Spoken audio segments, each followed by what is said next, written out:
Hey guys, Wyatt Claypool here. Easily one of the least talked about areas of public policy in Canada has to be Indigenous issues. Despite tens of billions of dollars of taxpayer money going to Indigenous programs every single year, politicians both on the left and the right rarely will ever talk about it, and especially not criticize any policy about Indigenous people because that may be called racist or insensitive. But that's why we have my next guest on today, because she does not shy away from talking about sensitive issues because her first motivation is always getting to the truth. And that is why I have on today Professor Frances Widdowson, who is probably the biggest opponent in Canada of what she has dubbed in the past the Aboriginal industry. Thanks for coming on, Frances. Thanks for having me on. Absolutely. And so basically, I guess I want to get into some of the things that you've been doing recently with your first documentary that's come out about Powell River, What Remains, and then your follow-up documentary in Kamloops. I think that's very interesting stuff. I've watched your first documentary. It was fantastic. Has made me excited to watch the next one. But maybe before we get into that and some of the other issues you've been tackling recently, when it comes to the Aboriginal industry, to the reconciliation industry.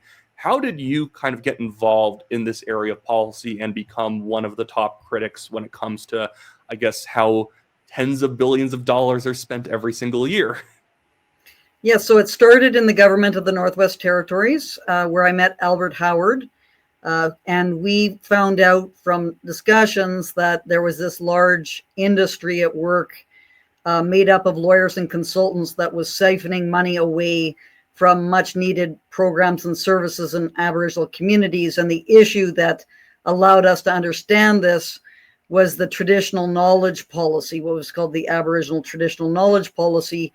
And what this was essentially a bribe to Aboriginal groups to go along with the diamond mines under the pretense that Indigenous, what's now called ways of knowing, would help us to understand the diamond mines. So I was suspended when I criticized that policy with Albert Howard in the journal Policy Options. And I figured, since there were these constraints about talking about this in the government, I should really go into the academic realm, because that's where you can tell the truth, is in the academic realm. And I was able to do that until 2021, when it all came crashing down, when I was terminated from Mount Royal University in December 2021, because I was saying things that a number of trans activists and Indigenous activists didn't like at that university. Well, of course, I actually took classes with you. I thought you were a fantastic professor. And the funny thing was all the students, all the faculty members who ended up hating you irrationally, every time I would challenge them on well, you like how are Frances's classes? Like, well, she's really fair. She's a really fair marker. I think she's one of the better professors. And so that was always one of the funny things, is that people would agree that you are actually a very reasonable person, but then would become irrational when your criticisms of, gender theory came up, when you criticized the BLM movement, when you criticized the Aboriginal industry. The idea is that you must not know what you're talking about when this is your entire policy background. But yes, maybe jump ahead now to your book on what was it, Disrobing the Aboriginal Industry, how that kind of, I think that was probably your first foray into becoming like a bigger figure in this whole area of policy. I know, of course, you had the policy options paper that ended up getting you terminated, but I remember watching you on the Steve Paikin show back in the day talking about this book and how this started into the more widespread narrative that Professor Frances Widdowson is a racist. yes. So the Aboriginal industry, which is really not mostly about Aboriginal people, it's about the non-Aboriginal lawyers and consultants who make their living from maintaining Aboriginal people in a state of dependency. And what we were doing was examining all the arguments that were justifying the perpetuation of grievances, which are largely legal grievances.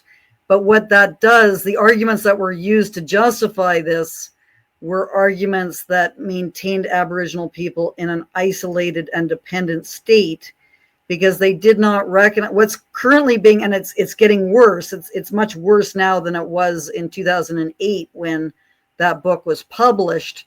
But it's not understood at all that what is traditional Aboriginal cultures, which is not about Aboriginal people, because many Aboriginal people are completely integrated in modern society, but in terms of isolated Aboriginal communities, many of the people in those communities hold on to what's would be considered to be traditional Aboriginal cultures, which are rooted in the hunting and gathering mode of life, which is a less developed culture than the culture of modern societies in things like politics, because you have what's called nepotistic or tribal forms of relations, economic factors because of the subsistence practices of hunting and gathering societies, very, very significant problems in working by the clock and showing up on time and working according to the disciplines of a modern labor force.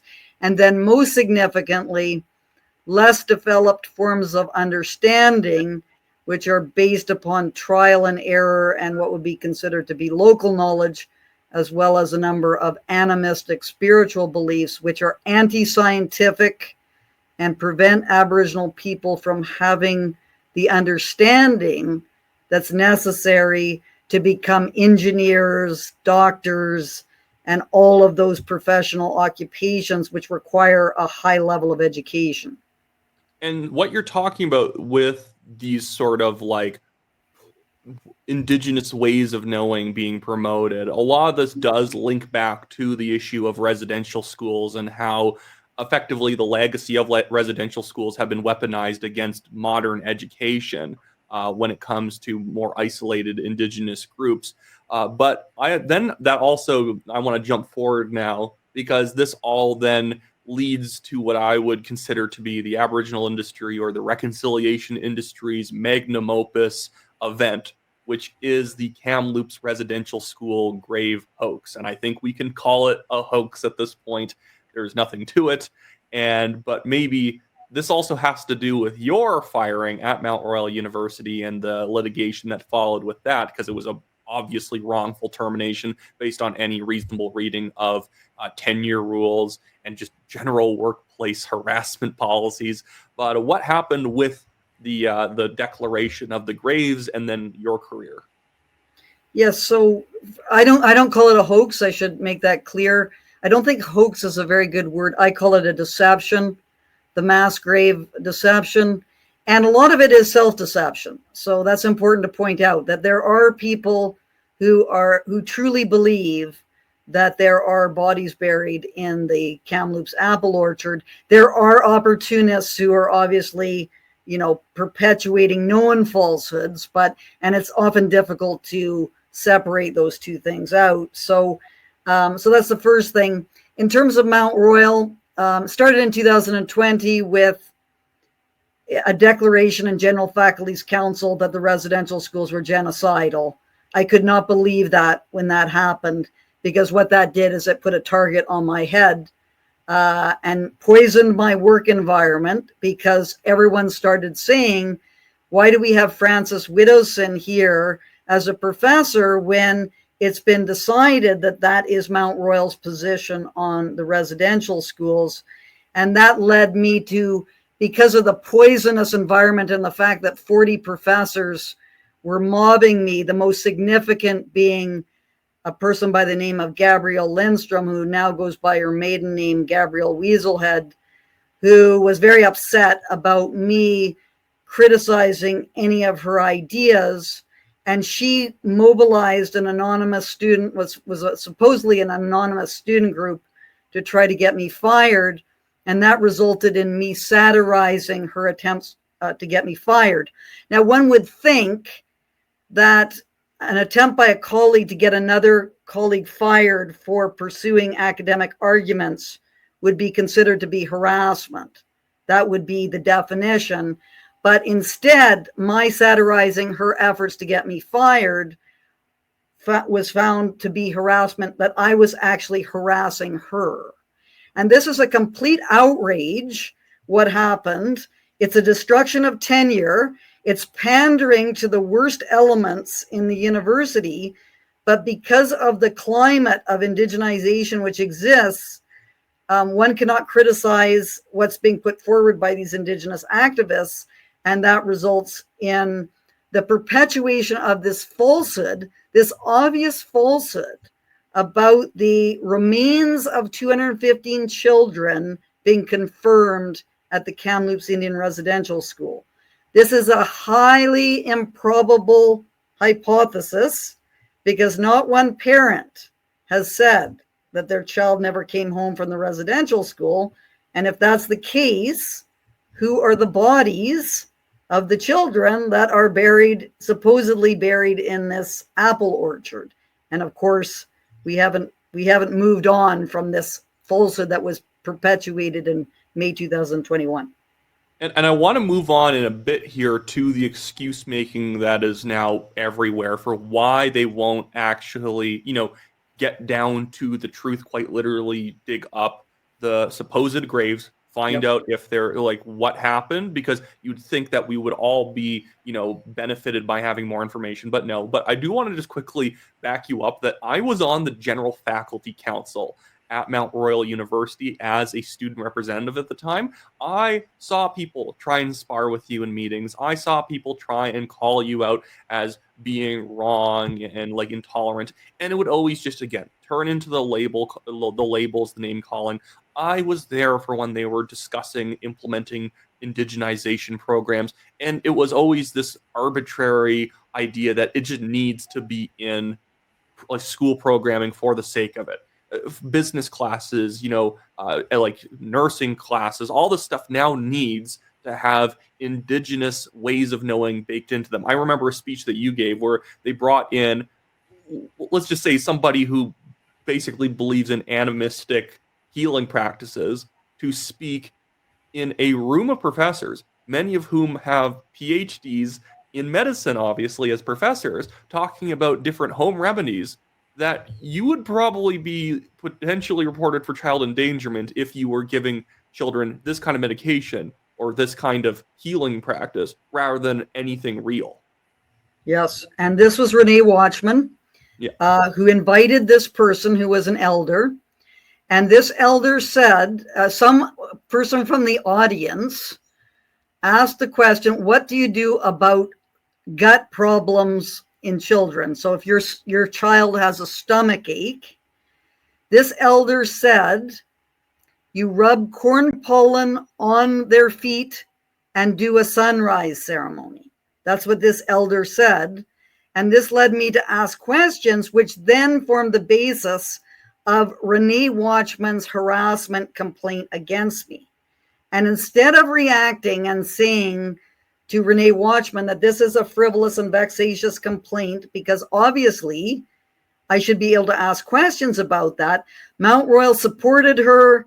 And in fact, she was encouraged to make these kinds of arguments that totally delegitimized my position at Mount Royal. So what Mount Royal University has done is absolutely shameful.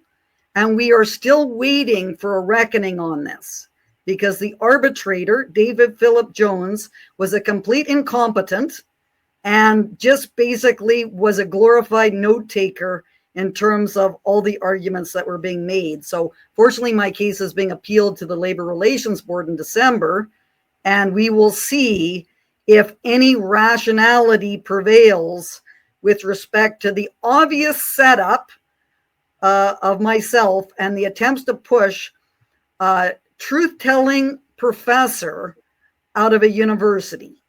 This is a serious case, and we do not want that precedent to be set, because I should be back at Mount Royal University today.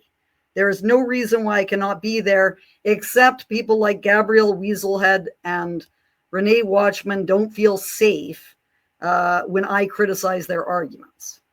It's basically a modern day Maoist struggle session in the 60s with the thousand flowers bloom program, where then when they didn't like the ideas that people had, they ended up calling people like counter revolutionaries and toxic, and if you argue it back in your favor, that's considered an attack on the people. And so when you have to explain yourself to these histrionic professors, now you're condescending to them. Now you're harassing them simply from defending yourself from the grossest accusations and wrongful complaints against you, which again is a form of harassment when you constantly have people calling you into meetings and emailing you and chastising you about things that did not happen.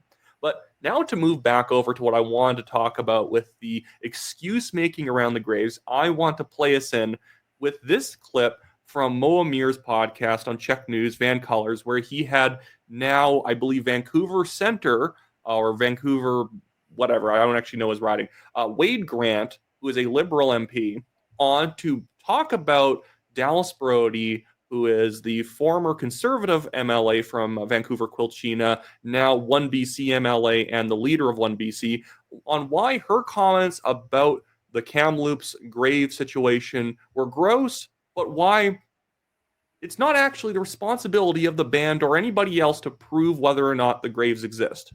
Let's talk about Dallas Brody's initial comments. She was pointing to the Kamloops Residential School, saying that, they had found these 215 anomalies that they thought may have been unmarked graves of children, and that to date, no bodies have been discovered.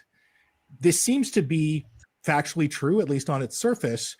You were a vocal opponent of this. You criticized her for this. What exactly was so hurtful about her saying that? Well, we have to know that residential schools, we know that children died there. We know children were abused there. We have direct testimony from residential school survivors that talked about the horrific things that happened to them. It's not up to us to go and dig up the Kamloops Indian Residential School. That's the Kamloops Indian band that has that right. It's their title and rights. They're the title and rights holders there, and they want to take the time because they know how difficult it's going to be to uncover anything, because there's still so many survivors that are trying to heal from there. I don't think we need to go and dig up bones to prove that children died in residential schools. And that's what's so hurtful, is that we're having to discuss this again and to be able to come to an agreement that residential schools were so horrific in a dark part of our past. I love that response from him because it's as close to saying, please don't look into it as you could possibly get, in the sense that he's wanting us to reckon with the history. He's wanting for us to, recognize the horrific things that happened, but we can't literally recognize them with our own eyes by actually investigating. Yeah, there's two major problems with what he says there. And this is what it's often called a Mott and Bailey strategy. You could see it as a bait and switch, which is the problem of clandestine burials, which is the allegations that have been made that there are these children buried in secret graves in the apple orchard, because there would be no reason to bury people in an apple orchard unless it was foul play, because there is a cemetery on the reserve of the Kamloops band. So no one's denying that children died at these schools. There's 49, in fact, there's 49 documented deaths of children who are associated with the Kamloops Indian Residential School. According to the research done by Nina Green and Jacques Riard, this is 25 died at hospital or in their home communities, and then the rest are, possibly associated when they were at the school. So that's known. No one's disputing that. But we know the cemeteries where those children are buried. It's not a big mystery. So that's the first thing, is that there's this confusion that's going on. The second thing that he says is it's up to the Kamloops band to make these determinations. What he fails to state is that $12.1 million of public funds had been allocated for excavations and associated expenses. And those were supposed to be done between 2021 and 2023. We have documents from Blacklock's reporter which show that was the 2-year period where that was supposed to be done.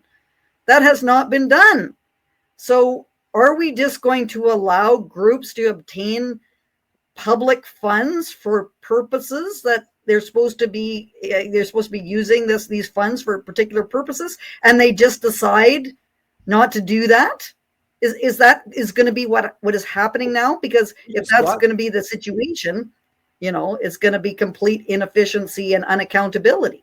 We just got through a federal government scandal of GC Strategies being paid $50 million to create the ArriveCan app, which you can say they way overspent on it, which they objectively did, but they actually came out with the product at the end of the day, and we don't have any federal politicians calling out $12.1 million being basically just burned. We don't know where it is. We don't know who has it. We don't know if it's we don't know if it's not been spent or if it has been spent, but we definitely know that nothing has been delivered. But we have people like Wade Grant saying, well, we don't really need to dig it up because we know Indigenous children died at residential schools. It's like, of course, it's the 1880s. It's the 1890s. Kids died at school. That's what happened. Was there abuses at residential schools? Sure, that's bad. But always having to upgrade it to genocide, or always having to upgrade it to like something that sounds almost more horrific than anything that would have happened in the Jim Crow South, is in fact actually insulting to anybody who would have been abused or who would have been killed, because you're now trying to turn their real stories into a grand conspiracy theory. Taking people's actual suffering and then trying to upgrade it for political gain is actually standing on their graves. Yeah, and using children, like the implication that children were murdered. This is the sort of annoying thing, is that we're not talking about abuse, physical abuse, sexual abuse, neglect, all those sorts of things. Like those are arguments that we can have on another day. What we're talking about is a specific claim that was made on May 27th, 2021. And now there's an attempt to rewrite history and say that this band claimed that anomalies had been found, or potential graves have been found, or probable graves. They said nothing like that. They said that the remains of 215 children had been confirmed, and that made the entire country go into this complete hysteria where we flew the flags at half-mast for 5 months. We had all these people crying and putting teddy bears everywhere. And that was not because some children had been sexually abused. We knew that before. That was all part of the whole settlement that happened in 2006 and so on. This is specifically about the Kamloops case. And Dallas Brody, quite rightly, in her defense of James Heller, who's the lawyer who was defamed by the Law Society for just wanting to put potential, the word potential, in front of 215 graves. He got defamed by a whole bunch of groups. She was just rightfully standing up for him and saying 0 bodies had been found. That's all she was doing. And the insane thing with Jim Heller is that when he wanted the word potential added to the Law Society's own resources for lawyers to basically, it's required reading for them to know all this stuff, that the Kamloops band itself has walked away from saying potential graves or definite. They don't even say potential graves. They don't say graves, potential graves. They say anomalies that might be graves. So they're hedging super hard these days. Because at some point, reality is going to catch up to you, and you do want to soften the blow when it actually finally does come out that you have to admit that there's probably nothing there, or you do end up excavating in it, and it's the septic field that we already see in records already exists there, and perfectly explains why you're going to see anomalies through ground penetrating radar. You should actually maybe inform the audience a little bit about what's gone on with ground penetrating radar. Your documentary, What Remains, did a good job on it, but maybe give us an introversion. And by the way, for the audience, I just want to let everyone know I am going to be linking her documentary in the description below, as well as pinned at the top of the comments. I watched it all the way through as soon as I saw it. I know you never even recommended it to me. Actually, it popped up in my recommendations the hour it came out, and then I watched the whole thing then. Yep. It's very detailed, and I think some of the best parts of it are talking to average people who obviously don't want to say what you're able to prove to them. They even if you can prove it to them, they're like, well, what does truth matter anyways? And leaving it at that. But a lot of this comes from the ground penetrating radar evidence in heavy quotations. What is the ground penetrating radar, and how has it led to this this fad? Yeah, well, just to briefly state about the anomalies, the Kamloops band walking back, the remains claim to anomalies. We're just finding out that that was done because of Parks Canada's skepticism about it, which finally came out, and therefore they made the Kamloops Residential School into a National Historic Site, and so the walking back of that claim was related to those interactions with Parks Canada. And in terms of the band, this is part of the deception, is that the band says anomalies, but then when they're talking in some other context, they revert back to what they call the Lesqueque, which is what's called the 215, the missing children. And Tanya Talaga, just as recently, she's a journalist, a so-called journalist with the Globe and Mail. She just said last month, I clipped it on my Twitter account, that she's talking about the Lesqueque and the missing and the children who never came home with respect to Kamloops.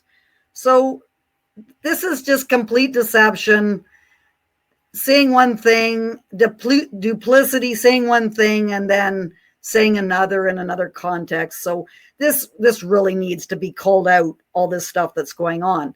So that's all sorts of things that are going on my Twitter account, which I highly recommend people take a look at, because I've just been doing. We'll link that as well. But What Remains, which is a documentary that I directed with Simon Hergott, who was a journalist with Global News for 10 years and got fired because he was challenging various politically correct ideas. He is an absolute videographic genius, and I love working with him. Unfortunately, he needs to be paid because he's a professional. So we need to raise funds to continue our work, which I think is a very, very important part of what we're doing. But if people look at What Remains and the GPR, this is a big part of what Simon was able to dig out of the footage. You have Keisha Supernon and Clark, his last name is Clark. They are talking about the GPR in this clip, whereby they see anomalies and they're saying, can you imagine what this could be other than a 3-year-old child that is laying on its side?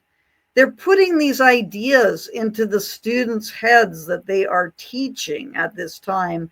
And we have been in contact with ground penetrating radar experts. They are actual experts. They're geophysicists. You have to be a geophysicist with expertise in this area, which Sarah Bollier, who was the GPR person at Kamloops, was not. She is what's called a conflict anthropologist with no training. She claims she had training, but it turns out that's not the case. So she's just running GPR machines over a field and then has anomalies that come out. And those anomalies could be animal burrows, they could be cobbles, they could be changes in soil density, they could be rocks. And we actually had one excavation done at Pine Creek, which is in Manitoba, where there were 14 anomalies that were discovered in the church basement. The knowledge keeper said that, there were children buried in the church basement. They went down there, they excavated, and it turned out that was rocks that was buried in the Pine Creek case. So GPR does not at all reveal burials of people, and you need to excavate. Excavations are required, and we don't even need excavations in terms of Kamloops at this site, because there was a report that was produced by Sarah Bollier that was vetted by 5 archaeologists, but that report which was paid for with $40,000 of public funds, has not been released to the public. So we need that report so we can analyze Sarah Bollier's methodology, the most crucial aspect being, did Sarah Bollier do a preliminary assessment of the excavations that had happened on the site? The most significant being the many rows of septic tiles that were laid in the 1920s, which would exhibit very similar types of markers as graves would. So we have a whole bunch of unanswered questions, which the band is stonewalling on because they don't want excavations to be done, because they don't want there to be a chance that they're not going to find any remains on that site. And getting to the reason why they don't want to actually get to the bottom of this, because you could say, maybe it's a pride thing. You don't want to. No one likes to admit that they're wrong, but I think the bigger looming issue here is, again, something that very much motivates the reconciliation Aboriginal industry, and that is, frankly, money.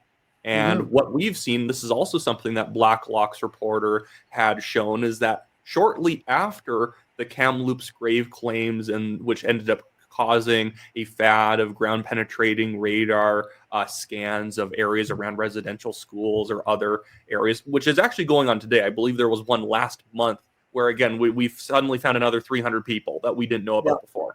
Eventually, we will have scanned the ground and found out that the entire population of Canada is buried underneath the ground. But right after the Kamloops claim was made, checks started being written by the federal government in cases where they were not planning on paying out. But the whole idea is that the grave, and this is stated, that the grave situation ended up basically changing the government's mind or making them less resistant to approving grants, to approving more funding requests. Yes. And in What Remains, which is the documentary that Simon Hergott and I directed, which you can watch on YouTube, there was two major issues that happened there because of this. The first one is the name change of Pearl River. Before May 27th, 2021, it was just kind of a tentative idea that was being floated, and there was recognition that this was going to be expensive, and the citizens of Pearl River might not want to do this.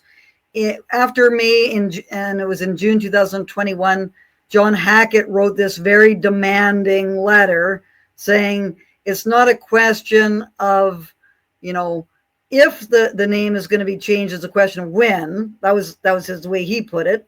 And that's just ripped the town apart. It's been unbelievable in terms of the creation of conflicts that never existed before because of this authoritarianism that emerged because of that. The second area, which is actually much more significant, and this is, basically the end game of all of this. The lawyers know what they're doing. The lawyers in the Aboriginal industry, they have all sorts of plans to get grievances going so that they can, churn their fees and pay off the corrupt Aboriginal leadership, or what I call the neo-tribal elites. And this issue, which is incredibly significant, is the United Nations Declaration on the Rights of Indigenous Peoples, what is called UNDRIP. And although DRIPA in BC, which is putting it into provincial legislation, has been around since 2019, the federal piece of legislation was being resisted by, I believe, 6 provinces and the Conservative Party. And when we heard about Kamloops and the remains of 215 children, everyone thought, this is horrible, and we've got to make amends for this mass grave that's been discovered and all the murders that occurred. That went through, that was pushed through, that legislation, which is going to have huge consequences for the country. It is going to throw all of the ownership regimes into question, because what UNDRIP does is it takes an ethnic principle and places it over top of what is, in a liberal democratic country, is a geographical political system. And so now you have ethnic groups, essentially ethnic interest groups, that sit on committees with the provincial government in British Columbia And if you want to change things that are on Crown lands, and we've seen this with Pender Harbor, the docks in Pender Harbor, you're going to have to get approval from an ethnic group over which you have no ability to hold accountable. So you have no way of voting that group in or throwing that group out of office. And now you're going to have to pay tens of thousands of dollars in archaeological fees to be able to get your dock changed in all these kinds of scenarios. And there's all sorts of other implications for Crown land. And I believe in British Columbia, it's over 90% of land is Crown land. So this is going to be all thrown into dispute with the DRIPA, which is the provincial legislation. Yeah, and this is actually what maybe we can go into the the British Columbia politics and how I guess wokeism has now, and a lot of the stuff is the ultimate form of the woke left. The idea that you've now been awakened to the corruption that is Canada, and the way that we, make amends for it is that we create a racial hierarchy of power and privileges and whatnot in order to make up for this and enforce equity, something like that. But the thing is, the BC Conservative Party, which you think would be the party that would be opposing DRIPA, that would want to rip up DRIPA, has switched since the provincial election in October of 2024 to now no longer actually opposing DRIPA. And I just want to mention, full disclosure, I do work for Dallas Brody and Tara Armstrong with the One BC Party. I've had people say like, oh, that means you're not objective. Like, goodness, I could make more money. I could do more by just chilling out for whatever the biggest party in the room is. That's just not how I operate. But when there were these two bills that came up, or three bills, one of which was just outright terrible, but it had less to do with this. But we had two bills go through the legislative session, right before the legislature closed in June, or I believe late May. And that was Bill 14 and Bill 15. That was the provincial equivalent of what Mark Carney and the federal Liberals just did with Bill C5. It's allowing the government in their provincial cabinet in BC to fast-track infrastructure projects and resource and renewables projects that they like. And I found it very curious that in arguing against these bills, BC Conservative MLAs were talking about how this was violating DRIPA and Indigenous land title and their right or consultation. Because whenever I've argued with some of these people like Scott McInnes and other individuals in that party, they'll always say, well, land title, there's not actually that much title land in British Columbia. At the same time that they will then argue in favor of the DRIPA definition of land title, which you can get into just how insane it is. Because if this was just about actual title land, it wouldn't matter at all. The problem is that DRIPA allows you to basically redefine reality and territorial boundaries at will. Yes. So in terms of wokeism, and I'm a socialist, so I have no dog in this fight. I support Dallas Brody for her courage and her principles. We need more politicians who are principled. The Conservative Party is unbelievably opportunistic and unprincipled. And that is a huge problem. And this is across the board in Canada, is that whenever you get elected politicians, they're focused on getting elected and not on being leaders to say, this is what I think is the right path and follow me if you think this is the right path. Hardly any politicians do that anymore. That's a very, and Dallas Brody is doing that. So I take my hat off to her, although I would disagree with her on many of the, the pro-capitalistic kinds of things that she I think that demonstrates that these are literally just universal common sense issues about being against corruption, about being in favor of real legal equality. The funny thing about all of this, or at least actually the kind of sad thing, is that none of this is actually benefiting Indigenous people who live on title land. They have extra collective rights as a band council and people, but they actually lack individual rights. So one of the problems with DRIPA, which again, the NDP supports and now the BC Conservatives half oppose it. Like Rusted will say that he would want to repeal it. But then he says he wants to enforce UNDRIP, which is actually worse than DRIPA is. And then other MLAs, their own executive director, Angelo Isidoro, basically said that there is free votes effectively allowed on DRIPA because not everyone agrees on it. Like, that's insane because it was part of the main platform. It was like one of the main planks to get rid of it. But DRIPA prevents mines from being started, logging from happening, all the stuff. Pipelines can be blocked at whim. Even if you are an Indigenous individual wanting to start your own business, you can be blocked because you're not the band council. Yes, and this is, this is the big issue for left-wing people like myself, who is anti-woke, who's anti-creating racial hierarchies and giving privileges to neo-tribal elites, and the destruction of publicly owned lands and types of interactions. So now you have, and this is one of the big things about Crown lands, is Crown lands in British Columbia are owned by the people of British Columbia. That's who owns those lands. Now what they're doing is they're turning over some of that control to an ethnic group. But the public lands includes Aboriginal people. It doesn't exclude them. They're part of the public.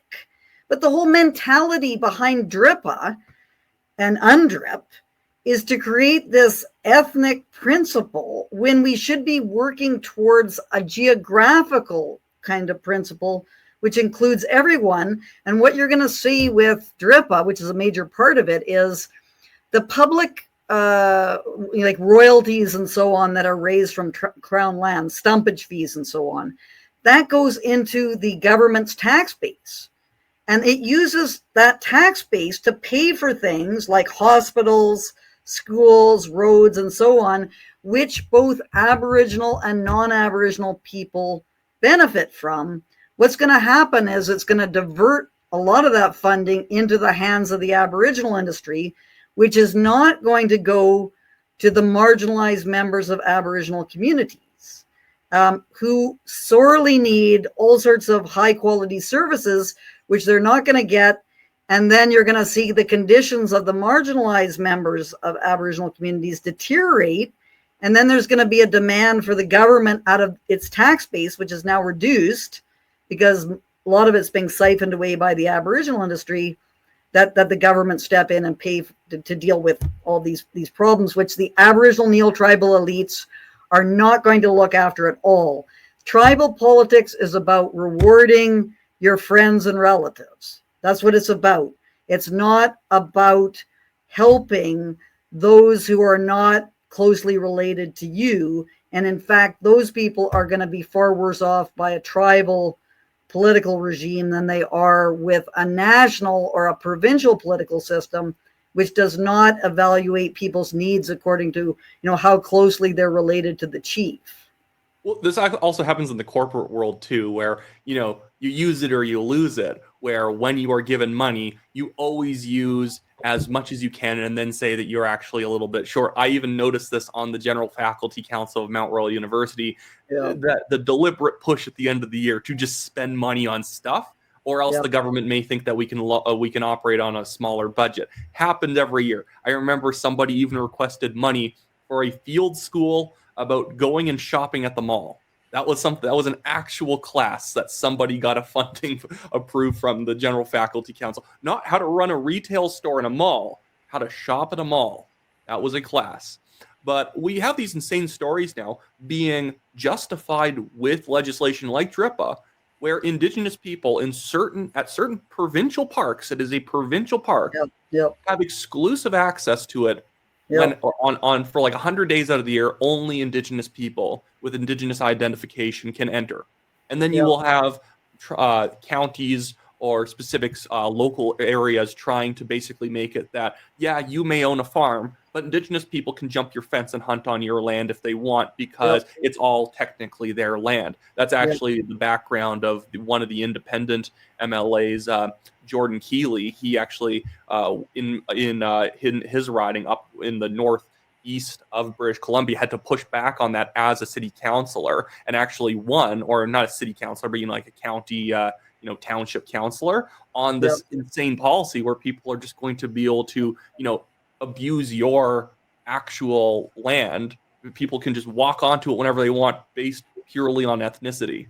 Yeah, and this is why I do not think that wokeism is left-wing, is because it is creating a racial hierarchy and is creating other hierarchies based upon subjective identities, which actually disadvantage the impoverished elements of those who hold those identities. So instead of solving the economic problems, which are very significant for Aboriginal people, there are many Aboriginal people who are living in absolutely terrible conditions that need to be rectified. But the whole nature of Aboriginal policy now is not to address that. It's to funnel money into the Aboriginal industry, which benefits the neo-tribal elites and and the industry, of course. The industry is the driver of it. So the legal fees, that's what people should be looking at, is that with all these negotiations that go on, and the Kamloops ban, this is a very good example. You mentioned about Blacklock's reporter that we don't know where the money went. Well, that's partially true because we got the documents, and they were heavily redacted, so we don't know exactly where the money went. But we know where some of the money went, and that money went to 25 consultants, a lot of that money. These people who are public relations people who've been spinning this story from the very beginning, and that's the deception that we're talking about, that Simon and I are talking about. The mass grave deception is that they knew on May 25th about this story, the Kamloops Bandit. They had a press release that they created on May 25th, which they embargoed, and they only allowed friendly journalists to look at, and then they released it as a scoop to James Peters of CFJC on May 27th. So there was 25 publicists working behind the scenes, all making professional salaries, who were part of this deception. And with the new series of documentaries that we're hoping on doing, Simon Harrogott and myself, and this is why we need to fundraise, and this is why it's really important for people, if they're interested in this issue, to to donate some money to what we're doing. Because what we want to do is we want to get into the massive institutional failure that allowed this to happen. It's very significant. It's not just, although people think Kamloops, it's a minor issue, it's just one residential school. Kamloops is it.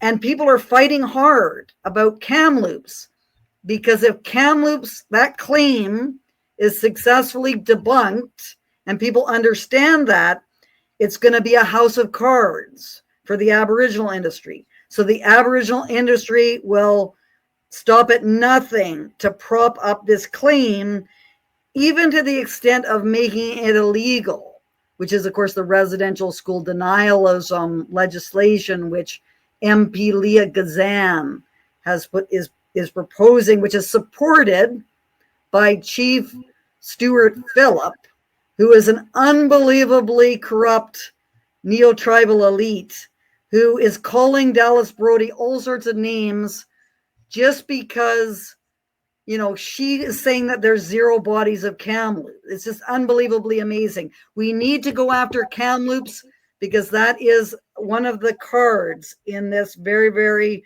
unstable infrastructure, which needs to come crashing down in order to address the needs of both Aboriginal and non-Aboriginal people, as well as save our liberal democratic system and the Crown land situation in British Columbia. You did my transition for me, because I was about to bring up, what is the Aboriginal industry? What is the reconciliation industry doing in order to protect themselves? And, one of the big tragedies of life is that with all the NDP MPs getting defeated in the recent election, one of those people was not Leah Gazan, who is maybe next to Charlie Angus, one of the most anti-free speech people that are currently in government. Good thing that Charlie Angus finally decided to retire. But she is planning, I believe, on reintroducing this piece of legislation, and it was being supported not just by her own small party, it's being supported by the Liberals, because even with the Liberals, with maybe Mark Carney in charge now, who is less of a woke activist than Justin Trudeau was. And I would agree, wokeism is not inherently left-wing. There is a reason why there exists the woke right that James Lindsay talks about. It's a mentality and a way of viewing politics, just as there is Indigenous ways of knowing, there are woke ways of knowing, and knowing the real truth behind things that then allows you to effectively, like, overturn the system in favor of whatever you want. But and you're 100% right. That was one of the most startling things I had seen early on to working with Dallas Brody was Chief Stuart Phillips and his organization right here, UBCIC, the Union of British Columbia Indian Chiefs, effectively calling for Dallas Brody to be locked up a few months ago. And they can quibble and say, no, I never said she should be imprisoned. Well, the UBCIC called for her to be prosecuted, and Leah Gazan's own legislation that they were calling to be reintroduced at that time, because this is when Parliament had been dissolved, they were actively saying that they were supporting this legislation, which had criminal penalties, including imprisonment.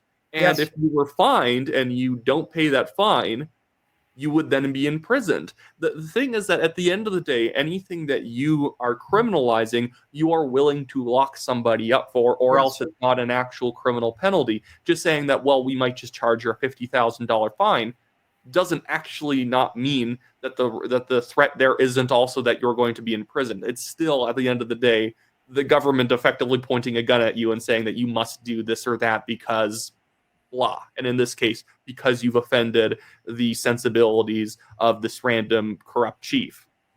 Well, Leah Gazan's legislation that she proposed that died, but they're gonna try to reintroduce it, which is absolutely shocking. The fact that there's not a massive outcry against it is very disturbing. Her legislation was up to 2 years in prison for residential school denialism, so it's not even about fines.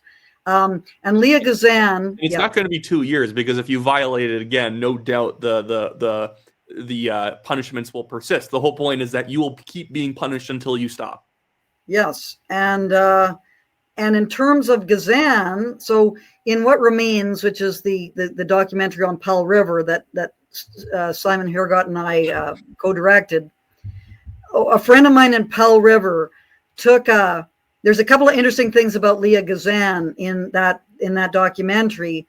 The first one is that a friend of mine in Powell River took footage of a talk that she gave on January 20th, 2025. So that was about 6 months ago, where she was still referring to the 215 children found at Kamloops. So all these people who are saying that residential school denialism is misinformation and having factually incorrect information, Leah Gazan is spreading misinformation all over the place. And she said, I could not believe this, that nothing is more violent than denying the story of a residential school genocide survivor.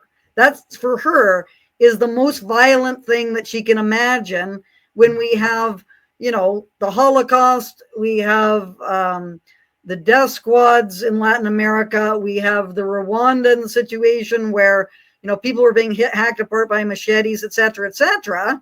So that is an absurd thing for Leah Gazan to be saying, and she is an absurd person. No one should take her seriously at all. It is just a joke. I always consider her to be Canada's Mazie Hirono, if you know that senator.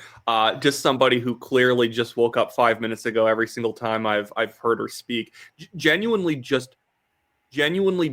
Like, here's the thing. I remember this interaction between her and Conservative MP Garnet Genuine, where she denied the church burnings that were going on around Canada. basically refused to even consider that these might be an act of arson, despite the fact this happened right after Kamloops and had been happening en masse in the country around different. It wasn't like there was a forest fire which burned through town and then it took a church with it. These are just churches popping up all over the place. And she says, "Well, I don't know who's supposedly committing these crimes, so I have to reserve my judgment." Effectively saying, which is one of the most racist things I've ever heard in my life, that she may not consider it actually wrong to burn down a church, many of which are churches on Indigenous land that Indigenous people attend. It might not be wrong if the people doing it are Indigenous. Yeah. And to be honest, I think it's Thomas Sowell. The reason why she's even tolerated is, what Thomas Sowell calls the racism of low expectations.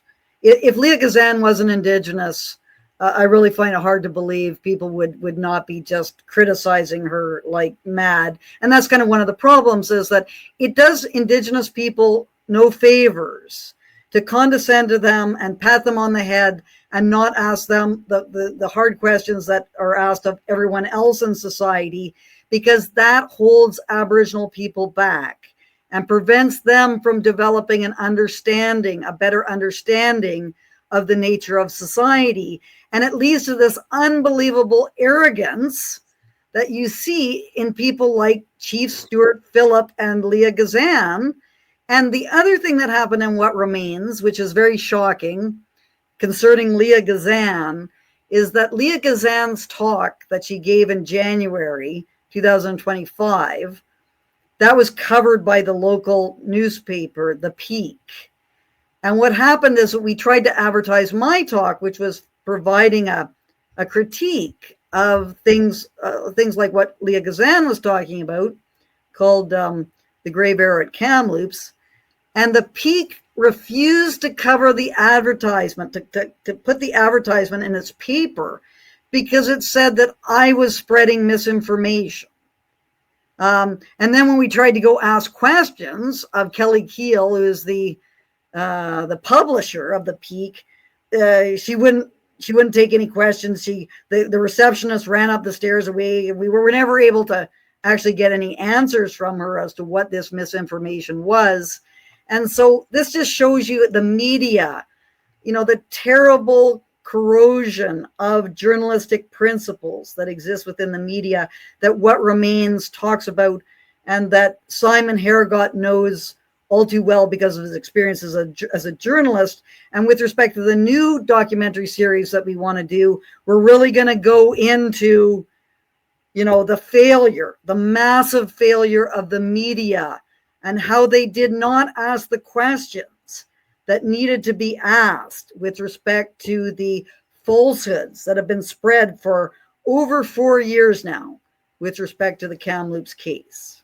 And by the way, taxpayer subsidized media, or Yes. fully taxpayer paid for media in the case of the CBC. But especially when you see a local paper, that one is definitely subsidized not only by the federal government, but also by the provincial government. So the idea that they can refuse you on grounds that they can't even back up is just patently insane. If it's a public paper, frankly, there should probably be very limited reasons for them to be able to say no. If it's something that is provably like, yeah, you can't run an ad with like swastikas in it or something like that. It's a paper for everybody. You can't do that. You can't like take over the paper with like insane imagery to make other people not want to read it.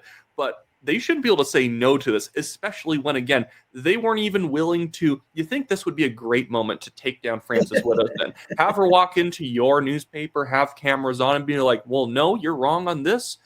You're wrong here, there, and everywhere. And no, they just run away. And I experience this all the time.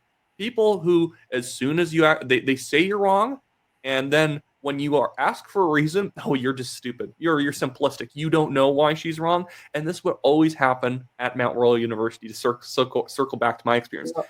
Every time I would hear people say that, Frances is a racist. Frances is so wrong about this. She's so undereducated. If I called them on it, they'd be like, you don't know. It's just like this performative, oh, this was so ridiculous. You don't understand. Yeah. You don't understand. It's like all these people who pretend to be knowledgeable. Yeah. Only deflect. And there's a very great segment in What Remains, and is also a standalone video, which is this woman who came to protest my talk that I gave in, I guess it was in March 2021 in Powell River. And that's what Remains is kind of following my talk and having additional materials that supplement it. She was standing there with a poster that was saying, you know, this Frances Widdowson, racist this, and all sorts of defamatory kinds of accusations. And Simon filmed me going up and trying to talk to her about this. And, you know, I was just asking her questions about, you know, why is she saying that my work is racist? And she said, well, I've read your books. It's in your books. And I go, well, which books are you talking about? She said, Grave Error. I've read Grave Error. I said, oh, you've read Billy Remembers, which is the chapter that I have in Grave Error? And she says, no, I haven't. And I says, well, that's in Grave Error. So if you had read Grave Error, you would know that Billy Remembers was in Grave Error. And I was just like, I don't need to talk to you. I don't need to explain myself to you. But it's like, well, if you're going to be standing there with a sign accusing someone of racism, you know, don't you think that you should be able to substantiate what it is about their work that you find to be racist? And she just would not explain anything. And that's kind of what happens to you when you're trying to deal with this situation.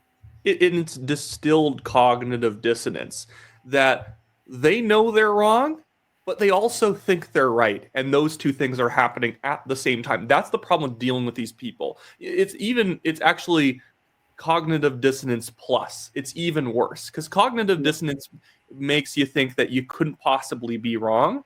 This person knows they're wrong. That's why they showed up to be a twerp. You called them on it, so they know they're extra wrong in the situation because they've been called on lying, but they're right because they stand on the right side of the issue. So how could I possibly be wrong when I am morally better? And it's basically fantasy logic, the fantasy or fictional logic that I am on the good people side. So anything Frances says is evil and deceptive, and that's how these people are almost kept within the ideological plantation. And then you have, which we saw in What Remains as well, when you do sort of tell people that, you know, do you know that there's been no excavations or those kinds of questions, then they'll start telling you how the truth doesn't really matter about this anyway. You know, like that's the most amazing thing. And we're seeing that with Negan Sinclair, who's Murray Sinclair's son, and Sean Carlton, both of the University of Manitoba. And I'm hoping to go to University of Manitoba at the end of September for Truth and Reconciliation Day to do some Spectrum Street epistemology there, because we need University of Manitoba should be under the gun because of its National Center for Truth and Reconciliation, which is an unbelievable entity that needs to be held to account.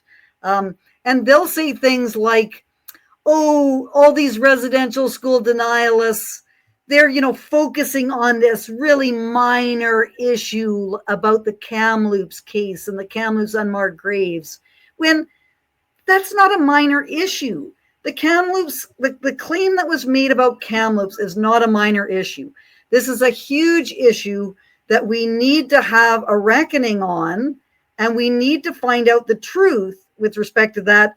But then when you try to do that, you'll say, oh, well, you know, that doesn't really matter whether, you know, the truth comes out about it. You know, there's all these problems that Aboriginal people have. Well, you know, the fact that we don't have the truth is seriously contributing to the terrible deprivation that Aboriginal people are experiencing and how they're being held under the thumb of these privileged neo-tribal elites who are propped up by all these kinds of Aboriginal industry machinations. I've always thought, this is a random side note, I've always thought it was always sort of insulting that if you're going to make an Indigenous themed national holiday, why would you call it Truth and Reconciliation Day? It's turning into a day of bad things.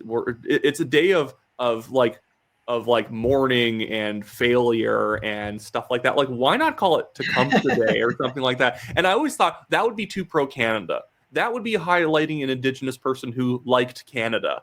And that's a problem. So they would never name it something like Tecumseh Day, because that's not about grievance. That's not, you can't demand money out of Tecumseh Day, but you can demand money on Truth and Reconciliation Day. Yeah. Because, why not have a day where people go to the bar and they're like, oh, hey, heck yeah, we can raise a glass because it's Tecumseh Day.